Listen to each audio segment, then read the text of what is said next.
This computer. All right, recording's in progress. Hi, everybody. And hi to our people who are watching via recording. I'm excited to be here today and to talk with all of you about our new virtual series called the Sub-Industry Spotlight. And I will give a little bit of background to this and how we're here today, which is over the years with the Goldie Initiative, we do lots of leadership development. And I've really learned that in this massive umbrella that is commercial real estate, there's so many sub-industries, and within those sub-industries, there's so many jobs and asset classes and sizes of company and so many different things that affect the way that you all work. And there's a hunger amongst Goldie scholars to learn more about those sub-industries, whether or not you want to work in them or whether or not you just want to be more educated about a different area of commercial real estate that you might not be familiar with. So that is kind of the inspiration for today. But the other benefit is that you get to hear really in depth from a stakeholder in our group, an executive woman in commercial real estate. Today is our board president, Katie Kazas. So I'm very grateful for Katie to be here and helping me workshop this series. Um, so how it's going to go is I'm going to start with my kind of preset of questions. And then I will hand it over to you all in about, I don't know, 30, 35-ish minutes from now to get some questions from the group. And oh yeah, my other note that I have here is that Katie does not necessarily fit in a box. You've had a very long career of doing many different sub-industries, I'm sure. So I think you'll probably touch on a few things along the way, but the point Kelsey just called me old. I mean, you're seasoned, you're experienced, and you can teach the children about what you're doing here. But the focus is going to be on at least debt capital markets and what you're doing now at Longfellow. So, with that, could you give me just a really brief intro before we dive in? Your name, title, company, as well as, I guess, your relationship with the Gold Initiative, and then what you wanted to be when you grew up. Thanks, Kelsey. So, Katie Kazas, I'm the head of capital markets for Longfellow Real Estate Partners, the company's based in Boston, but I'm here in Chicago. And I have the pleasure of serving as board president for the Goldie Initiative. I've been involved for quite a few years, but this is my first of a 2-year term. And I wanted to be a firefighter when Ooh. I grew up because coincidentally, I had a lot of friends that were boys because I thought boys were easier to deal with, and firefighters generally tend to be boys. And so that's what I wanted to be when I grew up. Yeah. Of all the things, I was not expecting firefighter. I will say my dad was a firefighter, so that's personal to me, and he loved it. You could have had a really good career, as a firefighter. Um, but so today we're going to talk about where you did end up, though, and I am a nonprofit person in the real estate world, so I mean this when I ask it. Explain it to me like I'm 5 years old. What is your job? Even if you're in real estate, my job is still kind of complicated to explain. But the term capital markets can mean a lot of different things to a lot of different groups. And the one thing that's not consistent. And so for me, it means debt. I spent half my career as a lender, and then the second half of my career as a borrower. But I am responsible for sourcing project level and corporate level financings on behalf of our company. Now we go into more detail, or is we just I skip the stage here? um I think that makes sense to me. I mean, how long have you been in this specific sub-industry? So I was a lender for 10 years. I started with LaSalle Bank out of college, went through the rotation program, fell in love with real estate after rotating through a commercial real estate group. I think I've shared this with you guys before, but I didn't even know what a rent roll was at the time. But I really liked the people, the projects, the fact that the exposure that you received as a young real estate person was extensive. And so when Bank of America bought LaSalle in October of 2007, 200 former LaSalle employees literally walked across the street to Private Bank, which is now CIBC. And it was fun because we went from big being owned by Adrian Amro, who we called our rich Dutch uncle, to a small firm. And we took all the best practices and were able to grow private bank into a much larger firm. And during that whole time, I was building out my client base. So working with developers, owners, institutional and small, and all sorts of asset classes. So I had a lot of different exposure. One of my clients was a student housing developer. At the time, they were called Campus Acquisition, which is now CA Ventures. And they needed someone who spoke bank because developers don't speak that language. And they wanted to grow the platform from a student housing organization to a multi-asset class organization. So multifamily, seniors housing, we did medical office. We took the student housing platform overseas. And I created a capital markets function to oversee debt for each of those different asset classes. And so about 4 years ago, I moved to Longfellow Real Estate Partners, and I do the exact same thing, except we only invest and develop life science. Mm. And a lot of people talk about the term life science, but they don't really understand what it is. So I have a couple slides where I just want to go through what Longfellow does to give you more context about what I do at Longfellow. So I'm going to share my screen, Kelsey. That would be perfect. Yeah. Okay. This is can you guys see it? Oh, wait, hold Oh, on. there we go. Oh, It's button. loading. Okay. So this is the presentation it's just a general overview. I'm just going to go through a couple different slides. That's the inside of a lab. They all look the same. That's actually one of our employees, Robert. They're all the same. So, that's one of our buildings in San Diego, but I digress. Okay, so Longfellow is the largest privately owned life science developer, owner, operator. We have over 16 million square feet of life science buildings. 8.5 million are existing operating, and the rest is pipeline. So we own a bunch of land. We have decided not to develop yet. We have offices in 5 different markets, and we have properties in 8 markets. I mentioned Boston, North Carolina, San Diego, San Francisco, and London. And we're a small firm. There's like 175 of us that are located throughout the world. I'm in Chicago with our CEO, Adam Sickle, but we work with all the offices, so it doesn't really matter where we sit. We operate under a fund structure. And so I have multi-billion-dollar funds in both the US and the UK, with pension funds and sovereign wealth investors. So basically, if I'm, dumbing this down a little bit, for those that are not in the space, if I have $100 million property, or if I have $100 million, property, it's 99% owned by our investors and 1% owned by Longfellow. So they bring the equity, we bring in the expertise, and that's how we get deals done. But you can see the portfolio makeup of the different markets that we're in by these 3 different funds.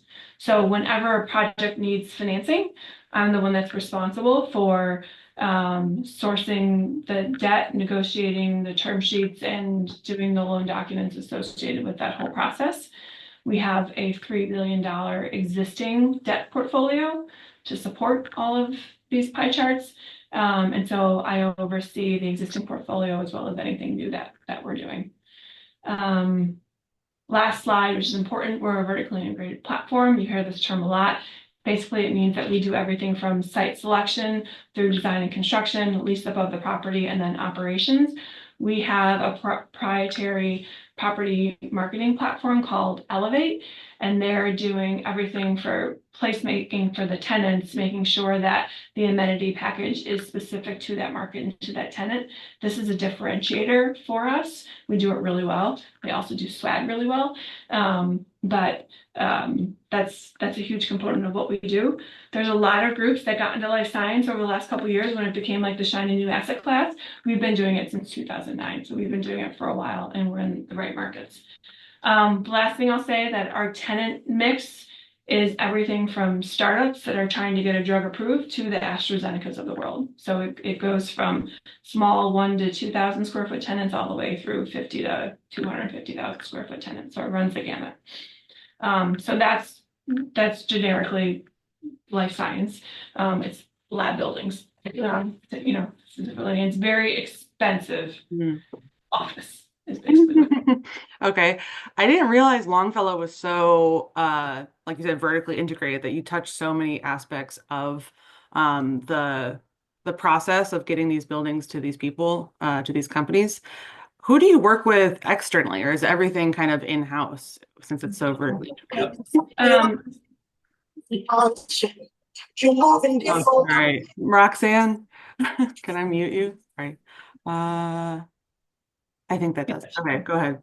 Okay, so a lot of it's internal. So if you think about the evolution of a deal, right? And so you're looking at a land site, you want to move forward with purchasing that land site, and then you want to secure debt, and then you want to source debt, and then you need to close debt. No problem, Roxanne.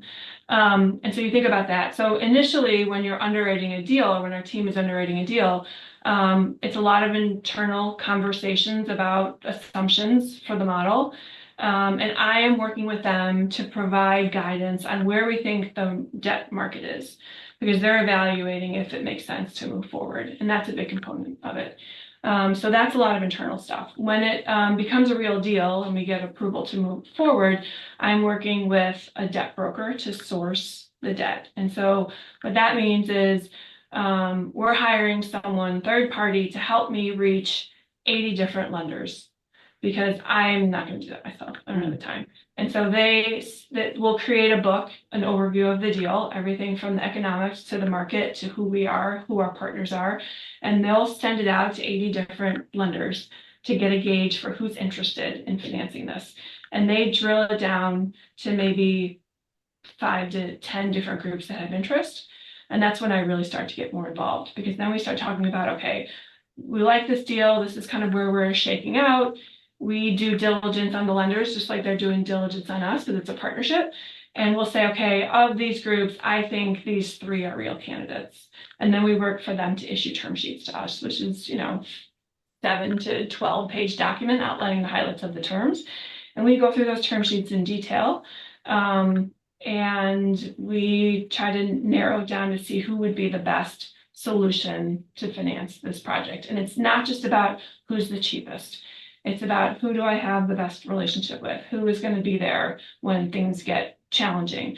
Who has the expertise in this asset class? Because I don't want to train someone with life sciences. I want to work with someone who's already done it before. So I'm working with the brokers and I'm working with the lenders at this point.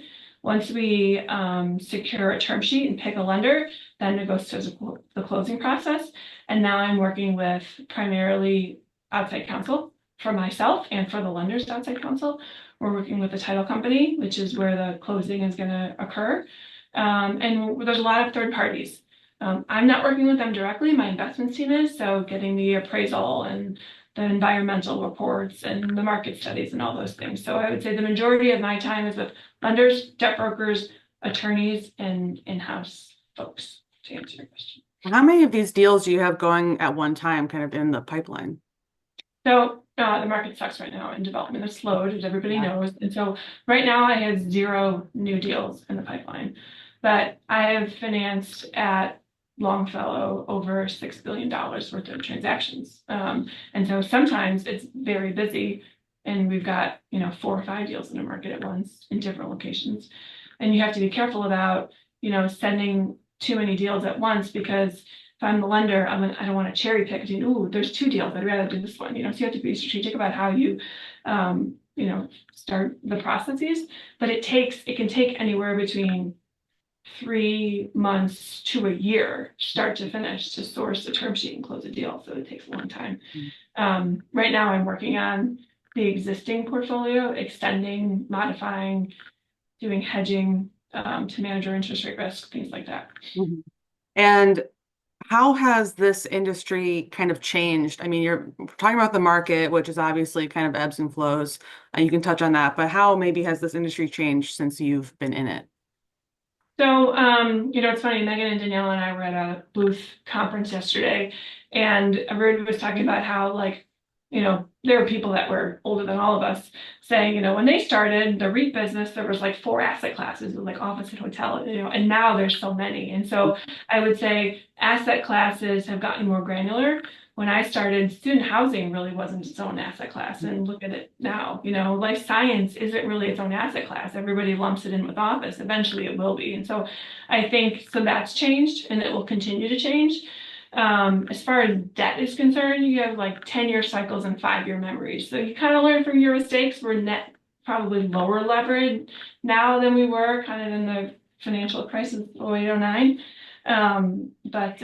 Yeah, I think that the products, the asset classes and the product types to finance those have evolved in a good way. There's just more options. Do you have any inside scoop of what you think the next emerging asset class will be? Sorry. I mean, everybody knows it's data centers, and data centers can Wow. be so many different types. But it's the AI influence that's really changing things, and I think it's a very interesting asset class. But that's going to be the darling. We just got to make sure we don't overbuild it. Yes, yeah. Um, okay, so speaking of that, how do you think maybe AI or just technology in general will affect your job or your sub-industry moving forward? So that I mean, it makes everybody more efficient. Hmm. Um, I would so like from a capital markets perspective, I mean, efficiency maybe, but I think what's really interesting is from a life science perspective. We get this question from our investors all the time: is how does AI affect the science of it? And if you go back through COVID when everybody was working from home, Mhm. our tenants weren't. You Mhm. can't study a petri dish from your living room. You need to be in a lab. You need to be in a controlled environment. And so collections and occupancy were strong during COVID for all of our tenants because like there's no alternative.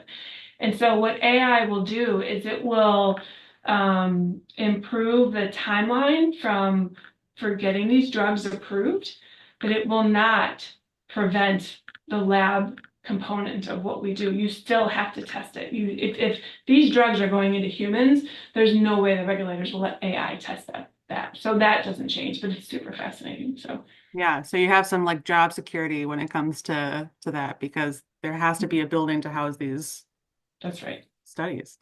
Um, so kind of going into maybe some advice that you might have for people who are trying to do what you do, what are hard skills that you use that you've kind of built over time that you use in your world that you think would be good for people to have? I think I think you don't need to create a model from scratch, but you Mm, need to understand how to navigate a model. And everybody has a different version of what at the core is all the same. And understanding the triggers that change returns. I did this when I was the lender.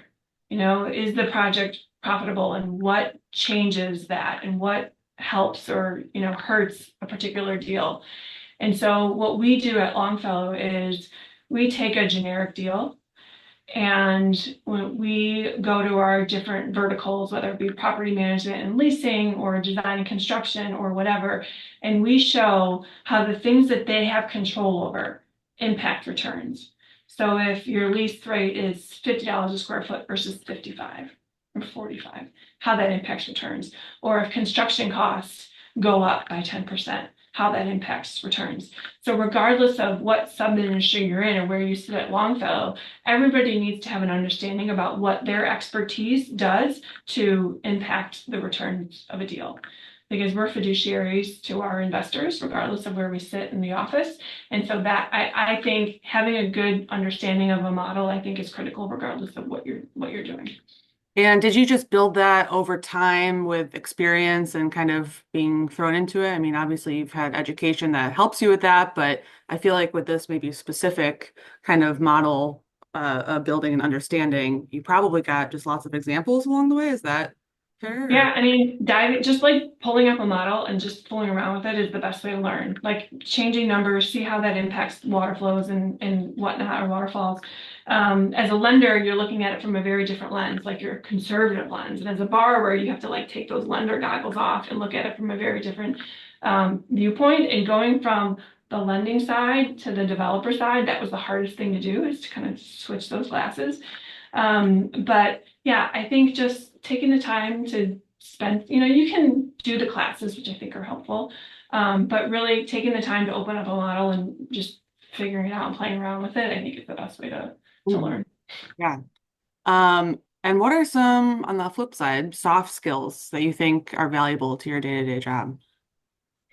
It's funny when I interview candidates, the way I see it is if you have the technical skills and the resume to get you the interview, what I want to know is, do you have the personality for the job? And so I interview very differently from a lot of people because you can't teach personality. Mhm. You can yourself evolve. Like I'm an introvert.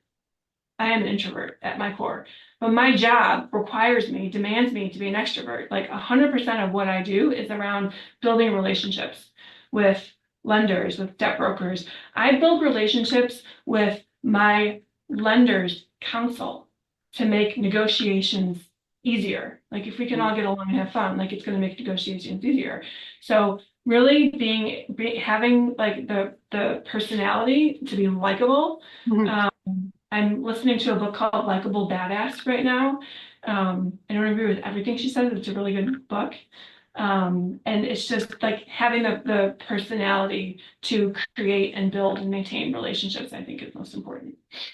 And so, if you went back to talk to your younger self in your early 20s, what would be some of that top advice you would give in order to kind of be successful or anything maybe you wish you'd done sooner? Um, that's a good question, Kelsey. I think you can get away with a lot more when you're starting out in the industry, and I didn't realize this. I always wish that I had 2 more years of experience, and I get it, and I wish I had 2 more years, and that like kind of still hasn't stopped. When you're young, or when you're first starting out, even if you're not young in a new industry, you have like a lot of runway to ask questions, and you should because you're not expected to know everything. So ask questions, be curious, don't be afraid. You've got this built-in excuse to say I'm new and I want to learn, and so that's what I would encourage everybody to use to their advantage. Yeah, that was my very first job ever. The CEO, all he would say is just ask questions, just ask questions. And it seemed so like, well, duh, I'll ask questions. I don't know anything. But, I think that advice is just so true of cashing in on the student card as well is also one of my cashing on the Goldie Scholar card. People want to talk to you. They want to have you learn or want to help you learn when you're at this stage in your career. So, I um, mean, at this, I don't mean to interrupt, but at this conference yesterday, Spencer Levy from CBRE, he's their like top economist. He's phenomenal. I love him. He does the weekly take. You should watch the episodes. You can find them online when you have a break or when you're walking to class. Just put your pause in and just listen to one. But he gives this great presentation and says, "Are there any questions?" And there's like students in the room, and no one asked a question. And I couldn't believe it. It's like, ask the questions. Don't be afraid. And have like Megan's got like her token questions. She always asks when she needs to like, create some, or help create the conversation. But yeah, ask questions. Use it as an opportunity. Yeah. Speaking of which, there was a question that I missed earlier that I actually am really interested in your answer is like, what do you wish people knew about your work? Is there something that people maybe misunderstand, or if they got it, that would make your life easier? I don't know what would make my job easier necessarily, but like Mm. it's what I do is a lot of fun. There are very few people who do what I do. It's very niche, and there are even fewer women that do what I do because a lot of people think that the equity side of things is sexier than the debt side, Mhm. having to deal with lenders all the time. Um, for me, I just really the relationships that I've created over the years. For me, it's a lot of fun. And you can have fun. Even like I'm negotiating some really hard things. Like this is like I'm not trying to say what I do is easy, but you can still have fun and you can make both sides of the whatever happy and not make it like it doesn't have to be. So It doesn't have to, painful. doesn't Yeah, have for to. everybody. Yeah. Um, so on that thought of also building those relationships and like part of what I think makes commercial real estate fun is that generally the people in commercial real estate are pretty cool, very nice. I mean, I'm biased because I work with 90% women who are awesome and badass. But part of building those relationships sometimes comes with like professional associations or being involved in the CRE community. So, what would be a good professional association that you think someone should join if they're interested in your sub-industry? So we touched a little bit on this at orientation, but I don't believe in joining organizations just to say you're a member. And if Mm, you have it on your resume, it means nothing to me. I look past it. Great, be a member. Your company's paying for you to participate in a panel. Fine. You need to find a place where you can get involved. I'm not saying being a member is like you should do that, like that's fine, but be involved in something. Be on a committee, be on a junior board, because the relationships that you will form with that subset of people is invaluable. When I was young and starting out, like I was on the junior board of the Chicago Children's Advocacy Center, which is a not-for-profit that helps students that are, or children that are going through pretty tricky family situations. It had nothing to do with real estate. But the people, there were some real estate people on that junior board, and the relationships that I built and the things that I learned with those people, I'm still friends with them. So first of all, it doesn't have to be real estate specific. Do at least one real estate specific, but if you have time and capacity, do something different, because having that perspective of people outside of your industry is extremely valuable. And allow yourself the opportunity to evaluate where you are in life and your career, and don't feel like you can't change that. Just because you're involved with one organization today doesn't mean you have to be involved with them for the next 10 years. I was on the board of NIAP Chicago. The life science in Chicago isn't really there. And so, I'm not on the board anymore. This is a 2-year commitment as president, and then I'm outgoing president for a year. I'm already thinking about what I'm going to do after, not that I'm leaving the Goldie Initiative, but like, what am I going to do next? I'm already thinking about that. And so to answer your question, be involved, because they're all the organizations are great. And when I was younger, I did more of like the social ones than I did like the strategic ones. And that's okay too. There's nothing wrong with that. The whole point is to meet people and network and grow your network. That's the whole objective. And yes, you'll probably learn stuff about the way along the way, but you can always go to the panel of the membership organization that you're in and learn something too.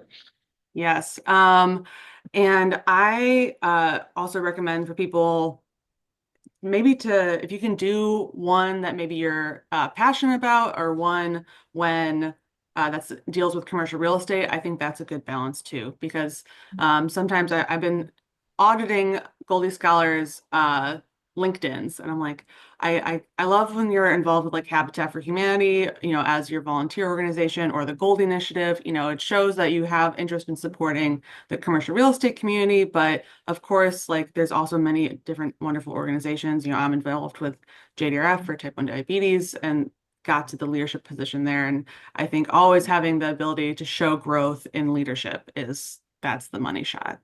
And also giving back. Give Mhm. back. And there's lots of ways to do that. You can be a mentor, you can donate money, you can donate time. I created Longfellow Lifts, which is our corporate giving platform at Longfellow. We do a lot of giving back to the community. We always had, but I formalized it, and got the t-shirts, and we have a 400 volunteer hour goal this year for our company. And so it's rewarding and it's important. And there's a lot of people that have contributed to how where you are today. And so it's important to pay it forward and give back to our communities. 100%. Okay, perfect. So, with that, I shout out to Roxanne for queuing us up with the first question. If anyone else has questions, you can either put them in the chat, and I'll know to call on you.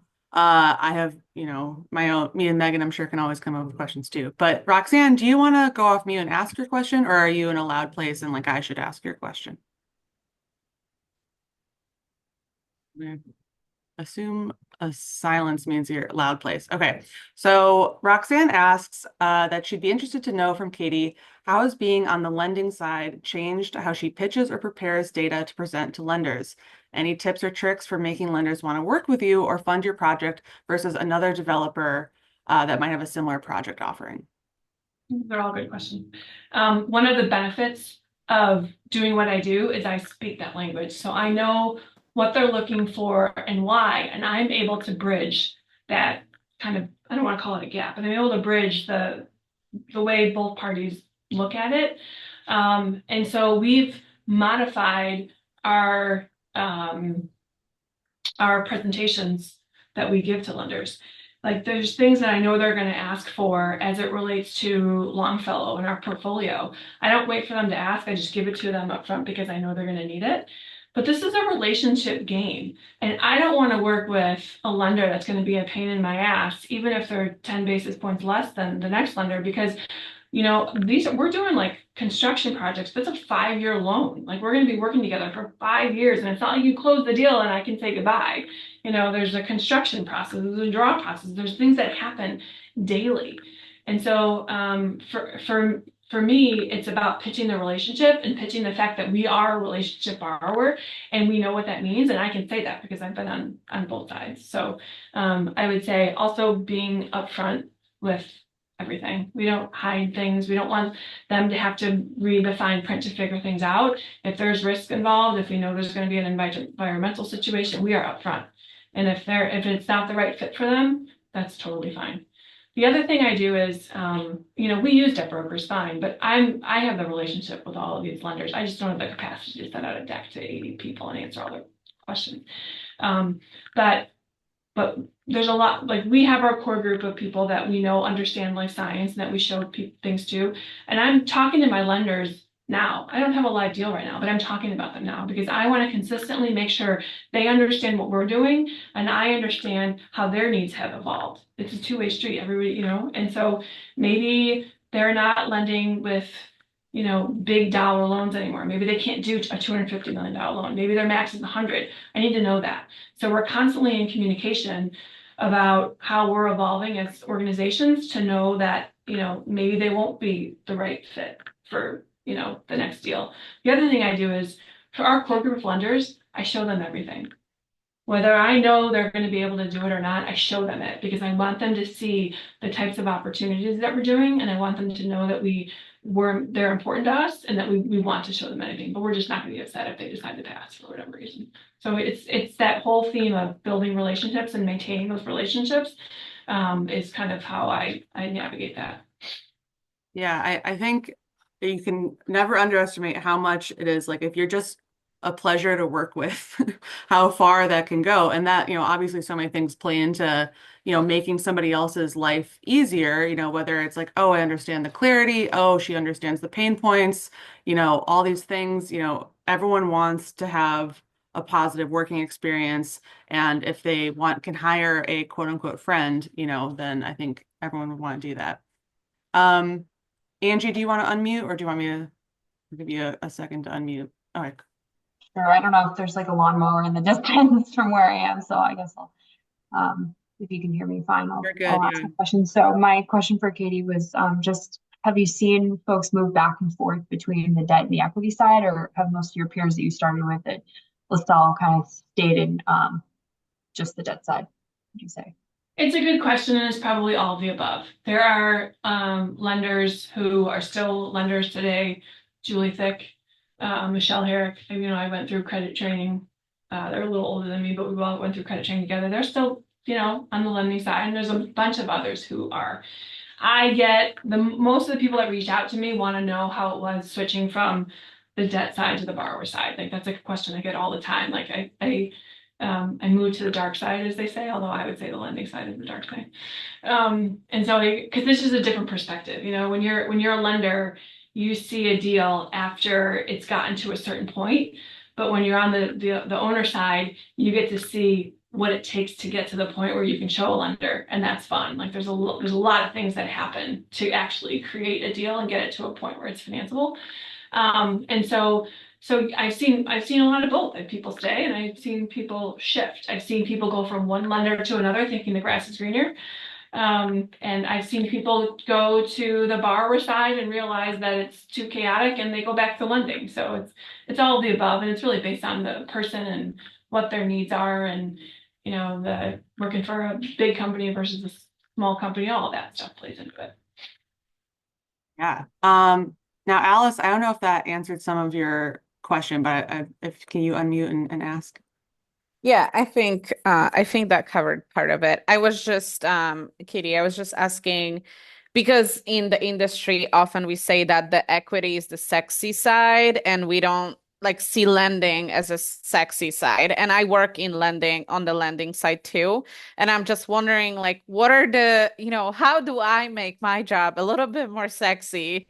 And not feel like, that I'm only looking at cash flow and nothing on the real estate side. Well, I think, going like it is fun, it is sexy, and which is why I've kind of stayed in it. And so you have to make it your own.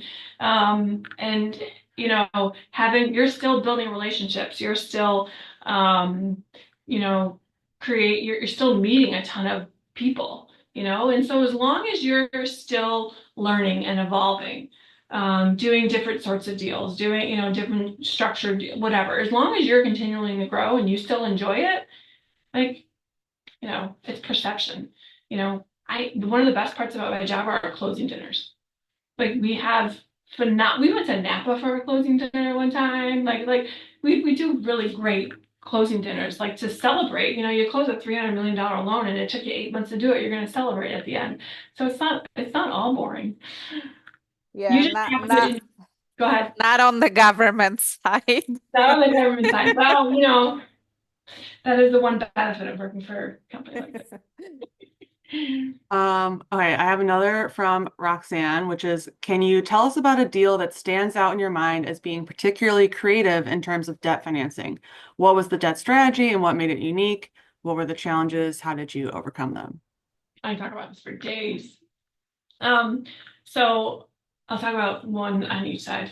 When I was a baby banker I just moved over to a private bank, and so we no longer had our rich Dutch uncle, ABN AMRO, pouring us with deposits and funding our loans. We were now an organization that needed to grow because we just hired 200 people, and that was not the plan. And like I was literally working on a folding table with a folding chair for a while, and we needed to grow, so we needed deposits. And there was this opportunity, 208 South LaSalle, which is the JW Marriott. Before it was a JW Marriott, it was a Class C office building. A lot of small tenants, attorneys, not-for-profits, whatever. And it wasn't full. It was, I don't know, maybe 45% occupied at the time. And Michael Reschke, who is the one that's redeveloping the Thompson Center, who's a bit of a polarizing character. I mean, I'm not saying anything that's not in the news. Love him or hate him. He wanted to bring in this JW Marriott hotel. And so effectively what he did was he pushed all the office tenants up.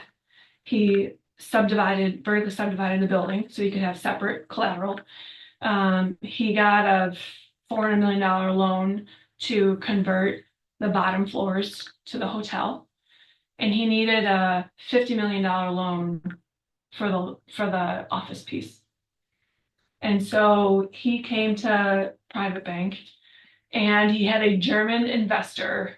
And for German optics, they needed to show certain things on the balance sheet, like a fully outstanding loan versus something that was unfunded. They had guarantees that were backed by cash collateral, and the cash collateral needed to sit somewhere.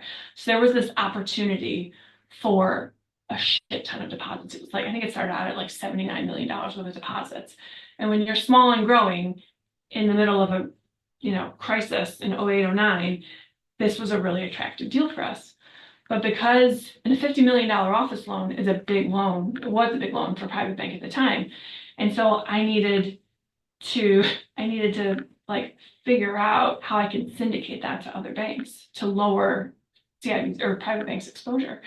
And I like literally slept overnight at the bank one of the days. Like my boss is like, "So what are you doing this weekend?" "I'm going to Vail and I need someone to work on it." And like, so I did, and I learned a ton. But anyways, so we didn't have a syndication group at the time. And so I ended up syndicating a portion of it to Business Bank of St. Louis because they didn't quite have that Chicago connection and understand the negativity that was associated with Reschke. And I ended up syndicating $15 million of the loan back to Reschke himself. So lowering our exposure to 35 million. And then, so the $35 million loan that I syndicated some to Business Bank of St. Louis as well. And then I had 67 or 79 million of deposits. I think that's a pretty good ratio.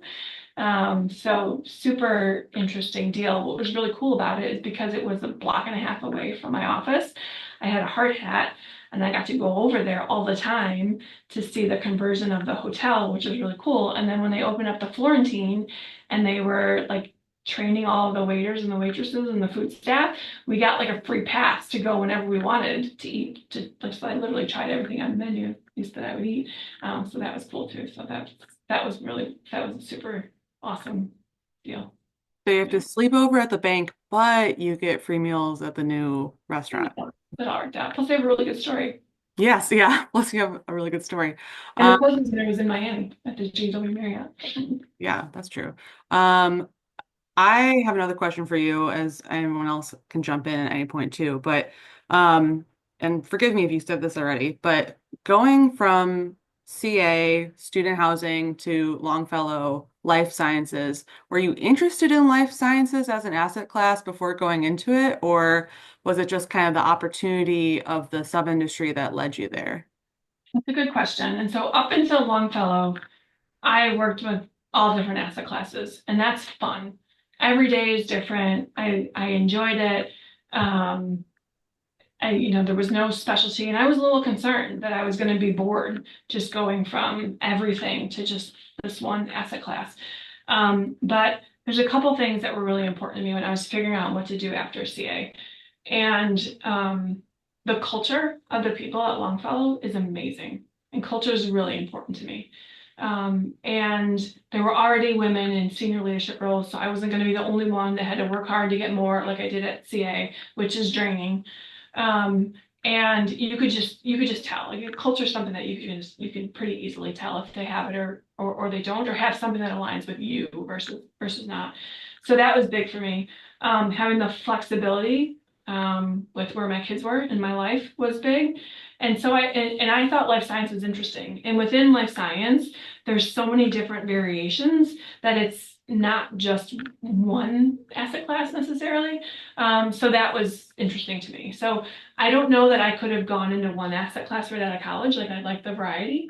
But having done all of the asset classes and now going into one was a little bit easier transition for me.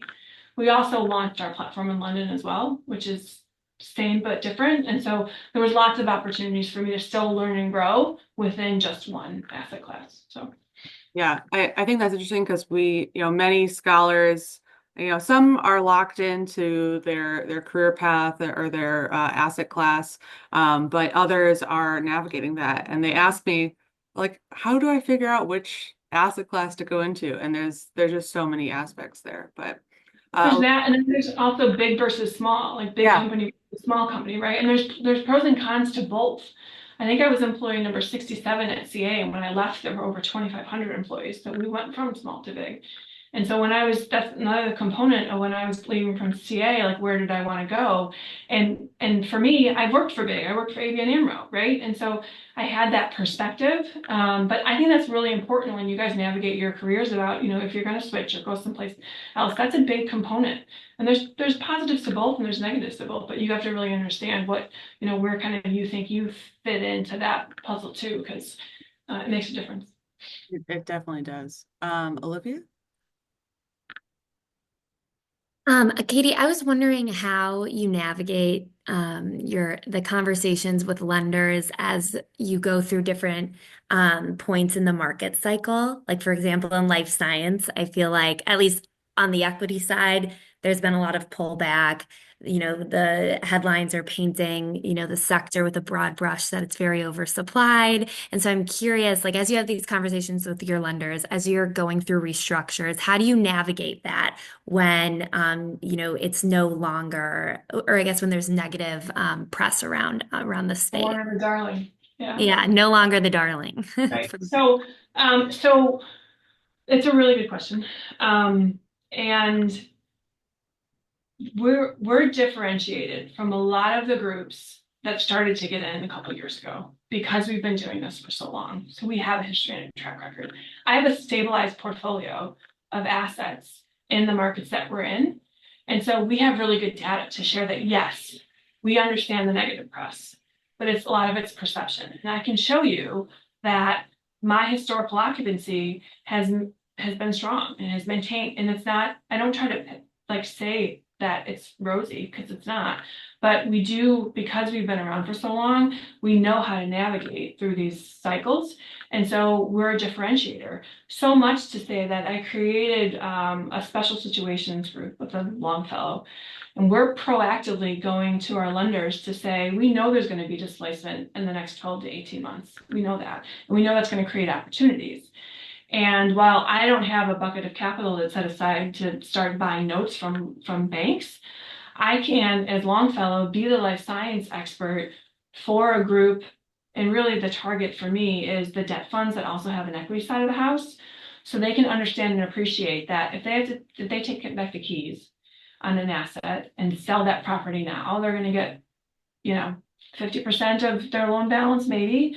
But if they have the patience to wait it out, because we are going through a cycle, they're going to have a much bigger opportunity to get their capital returned over time. But they're not a life science expert, so they can bring in someone like us to help them do that.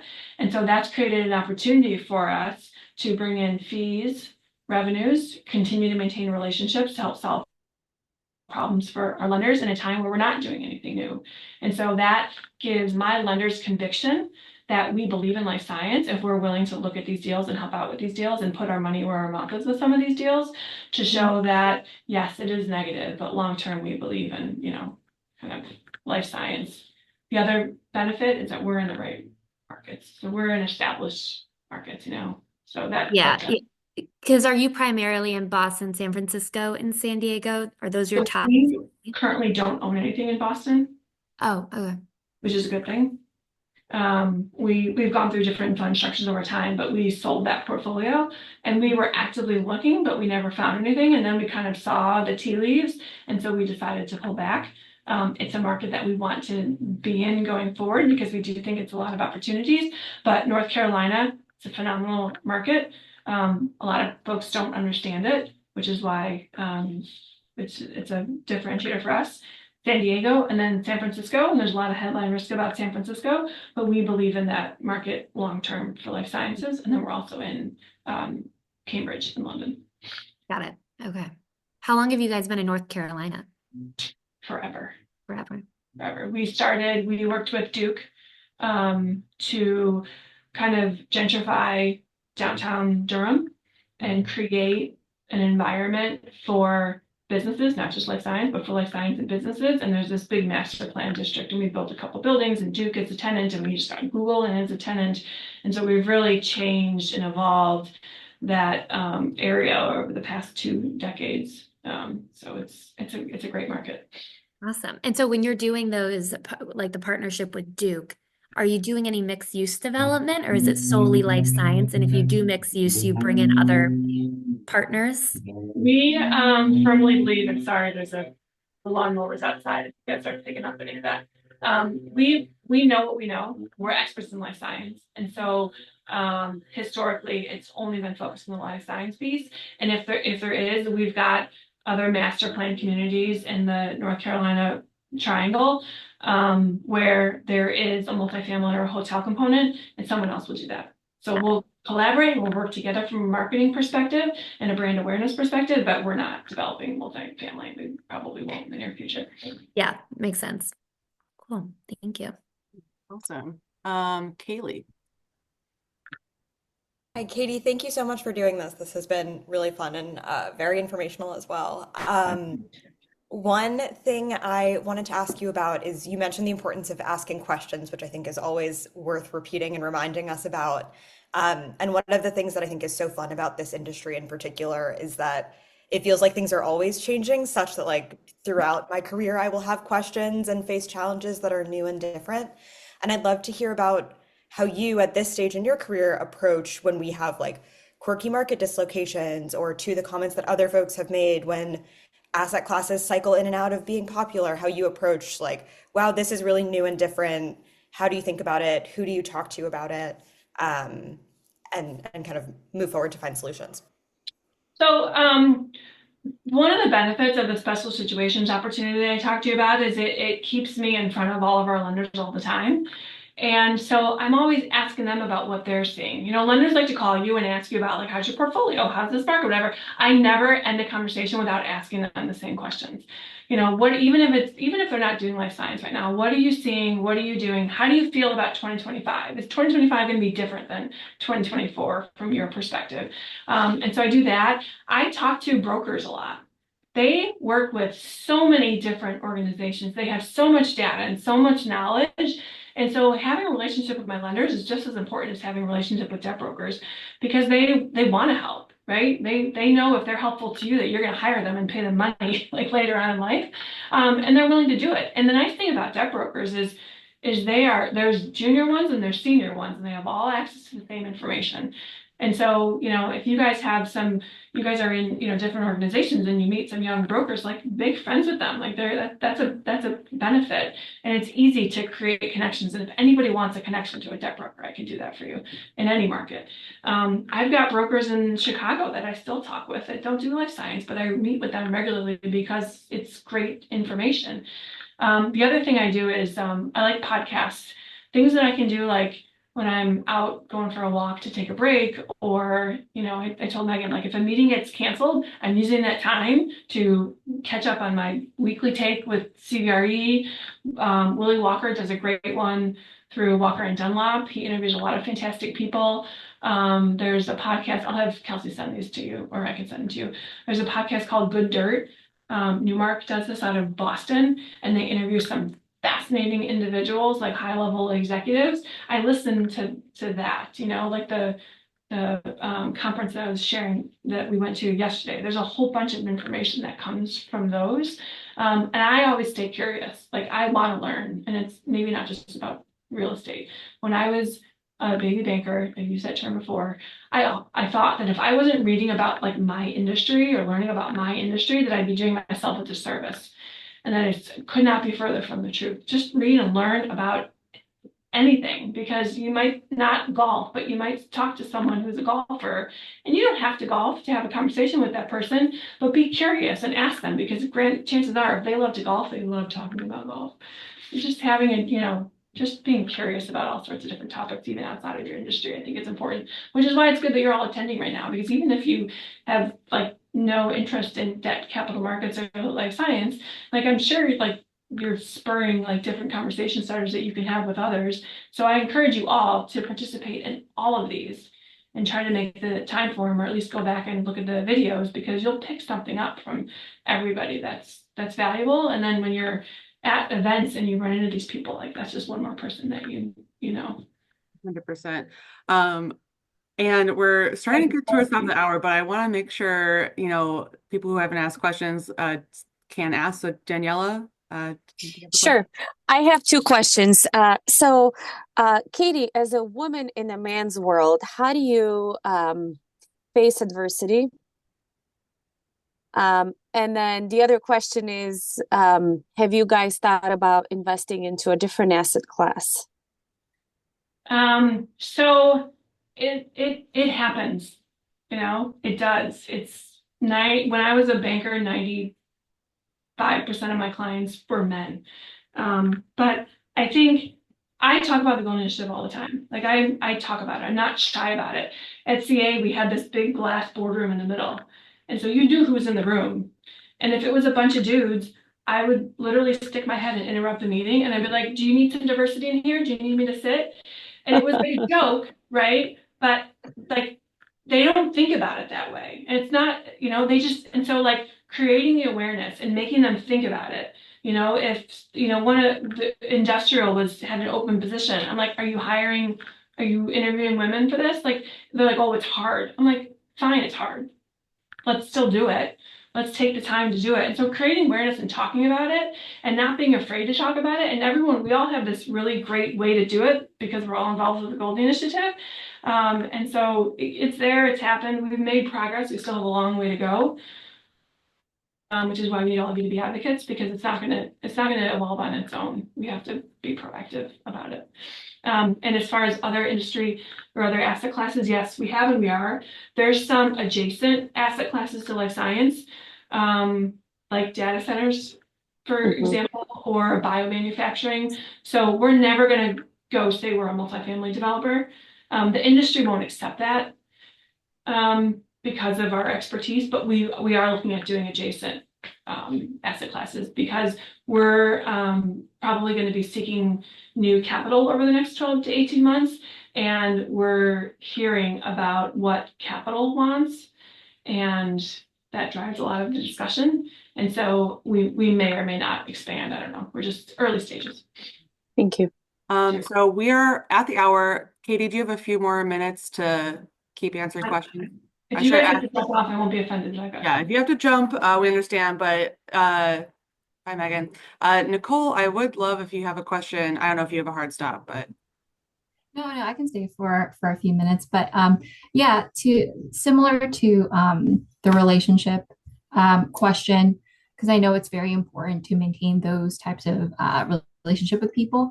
What is your experience, and how did you navigate when you, as a woman in the industry, are not being heard in a relationship, a professional one, where you're presenting something, you have a really good idea, but you seem to not be heard? How do you kind of poisefully like navigate through that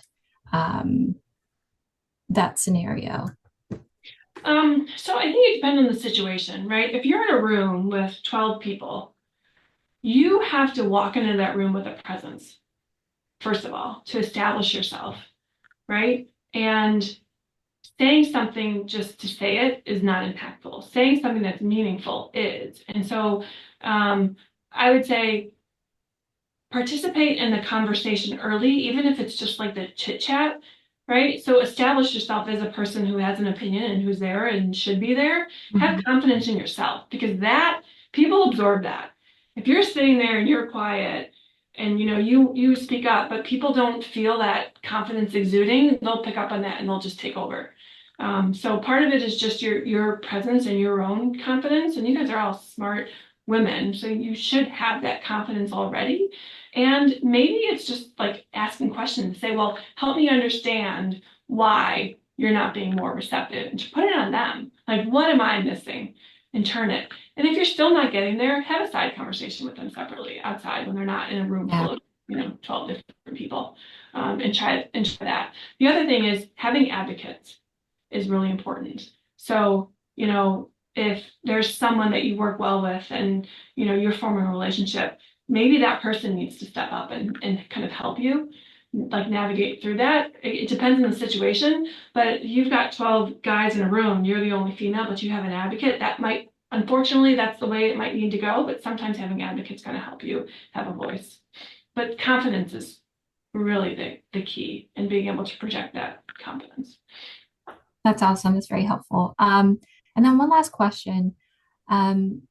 When you were starting off in your professional career, have you experienced something like where you work really hard, you finish things very quickly, and then all of a sudden you're doing more work than most of your peers because you're really efficient? Ask your manager, like, hey, like, it's not fair that I'm doing more work and we're at the same level. Do you slow yourself down? Like, what do you do? I still do that today because I like to help, right? And so, and I got to a point at CA where I was burned out because they kept just giving me more things to do. And I would say yes because I was interested and I was curious and I wanted to learn. And I really forced myself in this new role to not do that, to make sure that I am checking in with myself to understand what my capacity is, to know how much I can take on versus not. And so it's a constant thing. For like, I'm a multitasker. I like to be busy. I like to be doing things. So you got to remind yourself that you're learning. There's two ways to gain experience in this industry: through time, which you can't do anything to change that, and through experience. And I was always the first one in and the last one to leave because I was getting my reps. and more reps than others, and it served me well. But you just need to make sure that you have time for yourself and all the other things that you have going on in your life so that you don't get burned out. Mhm. And it's okay to say no. It is. And like, if people will respect you and appreciate you for that, especially if you've gone above and beyond in the past. It goes back to having the confidence to do that and knowing yourself. Yeah, Okay. as we have a previous board member, Jay Raghavan, would say, like, don't plan the party too. If it kind of I love planning the party though. I'm a party planner.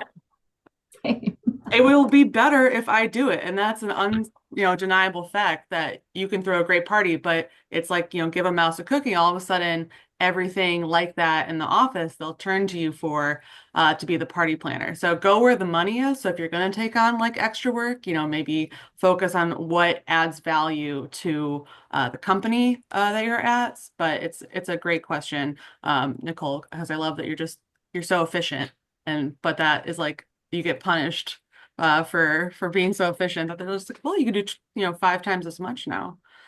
Right. Yeah. No, that's very helpful. Thank you both. Awesome. So Mika, I see you jumped on. I'm just gonna say hi for a second because I hope we're about to wrap up, but I'm glad you could come in the last minute.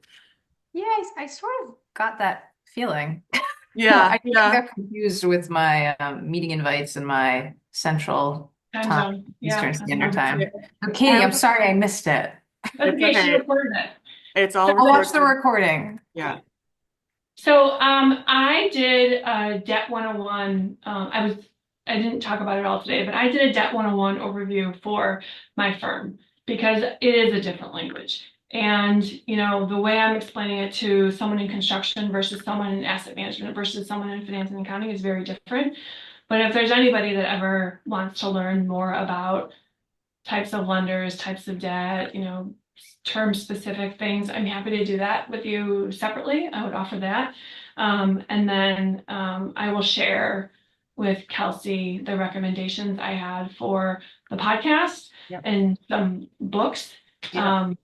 I really believe in Mindset and Strength Finder. These are good books for you to learn about yourself, and really honing in on what you're good at and not being so focused on the things you're not. Mr. Smooth is a really quick read. Get it from the library. We used to hand this out to all of our interns at CA. It's a fun read about networking. And the last one I'm going to share is called The Birth of a Building. And this is like, from a developer's perspective, Kelsey, you might like this. You can borrow my copy. It's just like start to finish what happens from title and buying land to underwriting to getting it financed and all that. And it's pretty correct. It's basic, but it's pretty correct. And there's one thing I highlighted in here that I just wanted to share. He says, while you can't be an expert in all fields, you must know enough to be in the conversation. And I think that's very true. But this is like it's a hard to find book, but I have a copy so you can taste it around. It's a good one if you want to. Thank you for saying that. That was going to be my last wrap up. Alice in the chat says, yes, Debt 101. So I'm sure there's desire for that. But thank you, Katie, so much for joining us today. Had a lot of questions in the end. It really ramped up. So I'm excited that you got to answer so many of them. And yeah, this will be recorded. And until next month, thanks everybody for joining. Good to see you all. Have a nice long weekend. Bye. Bye.